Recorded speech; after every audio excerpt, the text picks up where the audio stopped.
Hi guys, it's Mai here, and today I'm filming a video that I've been putting together for a while. It's what I spend in a week.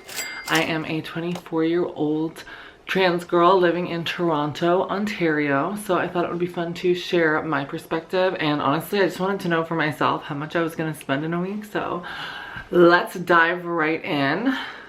So I started tallying everything up as of January 12th, Sunday, so that's a whole week ago. And yeah, I'm just gonna dive right in. I don't know exactly what I'm supposed to include, like whether or not I divide up all my bills and expenses per each week. So I just kind of have different totals that I'm gonna share with you guys at the end. So today is Sunday, January 12th. It's the first day of what I spend in a week, and I'm heading with Emma to go to our grocery store, and we are going to just buy some groceries. We'll see what happens. And I'm also gonna mail this letter. It's basically changing my name with OSAP because they still use my dead name, which is really unfortunate when I call them. And they try to be personal with me and use the name over and over again, and I'm like triggered. So last Sunday, I went to No Frills with my sister, and I ended up spending $3.25 commuting there and back because Presto has unlimited transfers for 2 hours. So it only cost me $3.25, which I think is pretty good. And then while I was at No Frills, I got a bunch of stuff and it totaled at $45.69. So I just got back from No Frills and I spent $45.69 on all this stuff. I got 4 packs of Mr. Noodles, sriracha, some hummus, some frozen fruit, a big tub of kimchi, bananas, zucchini and basil for a soup I'm gonna make, and some cracker type rye thing. It's very Swedish. And also some apples for my oatmeal, lemons and limes, and peppers, some soup stock, sweet potato, and a coconut milk. On Monday, I pretty much stayed home the entire day. I was editing and doing stuff, so I just cooked at home. And honestly, you guys will see throughout this week, I am very much a big believer in cooking at home. I love cooking. It's so much fun. I am not someone who is just going to be buying every meal out. I understand the convenience of it, but if you have the time to cook, you save so much money and you can make food that's so much better for you and better tasting. So I cook almost all my meals at home to save money, but also because I love cooking. On Monday, I went to Circle K just to indulge. I think I had a Coke craving, so I literally went after the gym and got a can of Coke, and it was $2.02. On Tuesday, I had my first day of work this week. I work part-time as a bartender at the airport. So I took the TTC, and I normally have a transfer and then pay a second fee for the Up Express, which is a airport train. So I ended up spending $6.50 on Presto. So that was the Toronto transit. And then I spent an additional $3.50 taking the train on the way to work. So I don't normally take the train on the way back home from work because I don't care how long it takes me, but when I'm commuting in the morning, every extra minute counts. So it's a lot faster for me to take the bus, the subway, and then the train rather than the bus, the subway, the bus. So I know, confusing, but I spend a little bit of extra money in the morning on my commute.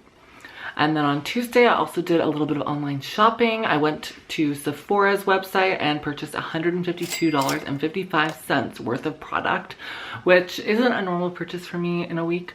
I only shop on Sephora like once every few months.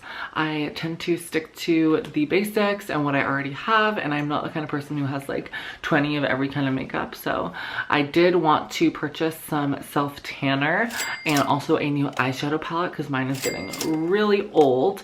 So I purchased those things. Unfortunately, they still haven't come in the mail because the slip that they said they put in my mailbox wasn't there, so I'm gonna have to figure that stuff out. But I also spent $4.78 at our local close by grocery store. I just picked up a few extra things that I didn't pick up at No Frills. And moving on to Wednesday. On Wednesday, I spent $6.50 on transit to work. And I did take the train in the morning, but they never checked for my ticket. So I don't count that as me spending money because I didn't end up having to activate my ticket and I could use it a different time. And then I also ended up having $29.37 taken out of my bank account for Good Life, which is the gym I go to.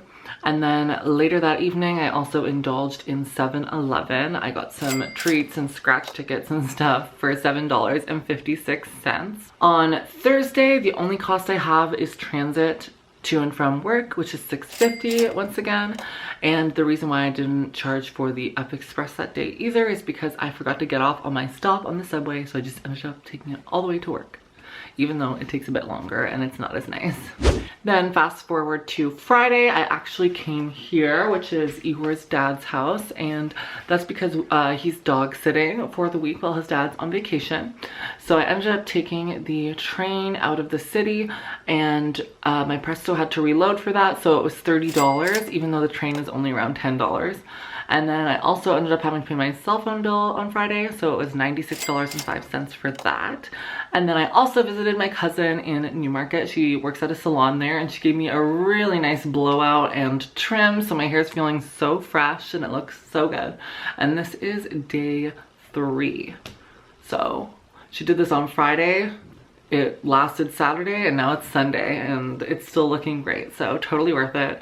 And that was $70.63. And then I also went to No Frills with Igor. He bought the majority of the groceries, and I bought some stuff as well, and my total was $17.57. And then on Saturday, we went to Starbucks and indulged in some coffee because we didn't have any coffee here at his dad's house. So I had to go to Starbucks, and I did get a specialty beverage that costs more money, so it was $9.72, but I did have a gift card, so that's kind of why I went there. I don't normally buy my coffee out.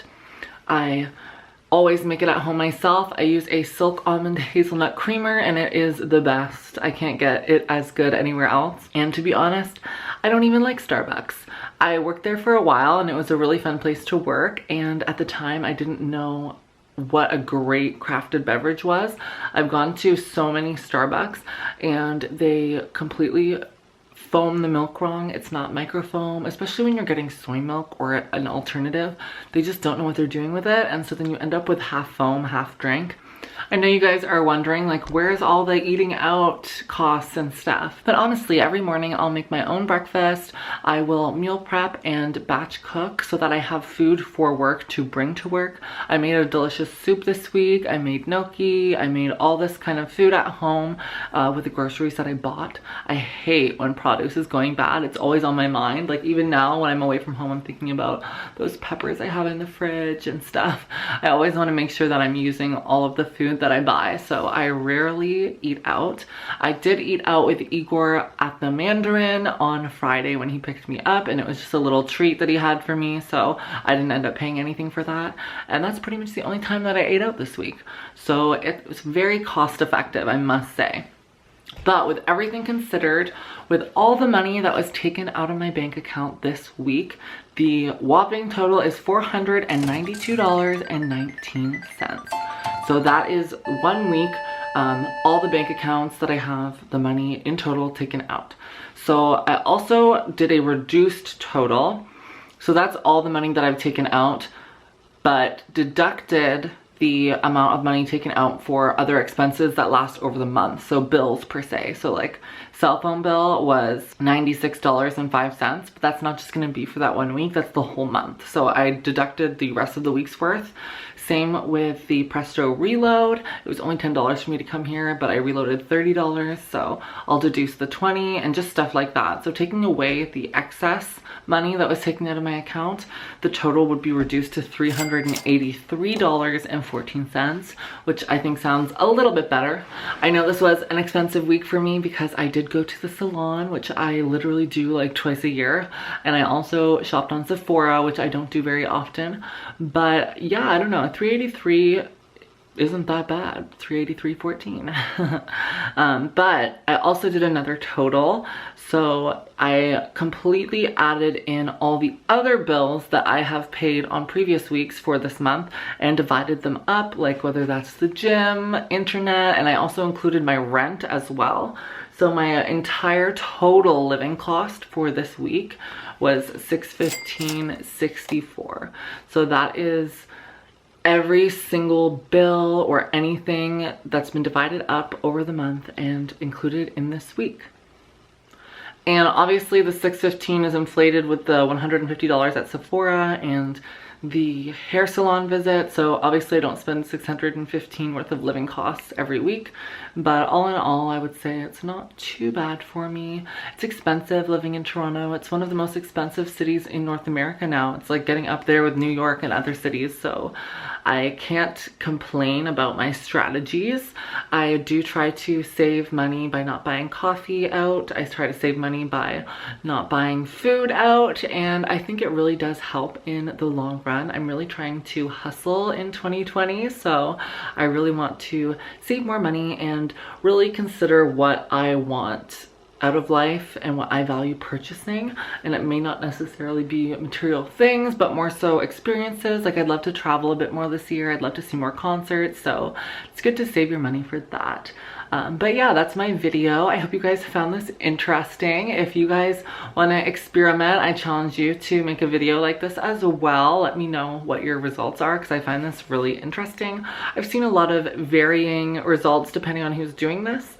A lot of people are more frugal when they have traditional jobs or when they are not as big on YouTube per se. I see a lot of really big YouTubers and they blow their money on so many things, like personal trainers and stuff like that, and it's like the costs are so much higher than what I would have thought. But I guess if you are making that money, you might as well spend it how you want to, right? So no shame in that. But I hope you guys found this interesting. If you guys have any more video ideas that you want me to do, let me know down below. I would love to maybe do a budgeting video or something for you guys. I kind of budget, I like pseudo budget, I don't know how to describe it, but like I have this like mental vision of what I'm spending. It's not like I write it all down or anything, but I would love to start budgeting more so that way. I just find it I find it kind of fun to subconsciously save money and then be like, whoa, I have this much money in my bank account. But when it's all planned out and budgeted, it's like boring. It's like, I will spend this each week, and then I will have this much money at the end of the week. I find that kind of boring. It's too planned for me, but we'll see. Anyways, I will see you guys soon. Have a fabulous rest of your day, and yeah, bye.